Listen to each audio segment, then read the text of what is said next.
अस्सलाम वालेकुम दोस्तों। आज का जो पहला जुमला हम इंग्लिश में सीखेंगे वो ये है, सूरज बादलों के पीछे छुप रहा है।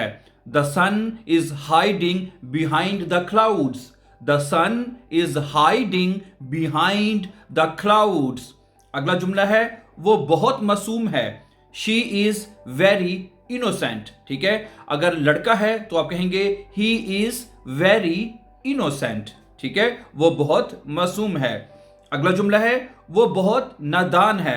अगर लड़की है तो she is very ignorant. She is very ignorant. और लड़का है तो कहेंगे ही इज वेरी इग्नोरेंट, वो बहुत नादान है। अगला जुमला है, how did he do this, उसने ये कैसे किया। How did he do this, उसने ये कैसे किया। अगर आप कहना चाहते हैं भाई तुमने ये कैसे किया, तो ही की जगह यू लगा देंगे। How did you do this, how did you do this, तुमने ये कैसे किया। ठीक है, आज का आखिरी जुमला है, उसने पूरी कोशिश की। ठीक है, वो कहते हैं यार मैंने अपना पूरा जोर लगाया, मैंने अपनी पूरी कोशिश की। He tried his best.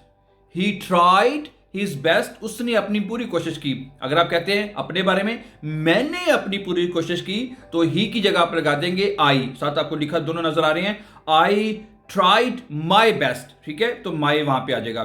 ठीक है, हिज की जगह, क्योंकि आप अपनी बात कर रहे हैं। आई ट्राइड माई बेस्ट, मैंने अपनी पूरी कोशिश की। So thank you very much, and before going please don't forget to subscribe.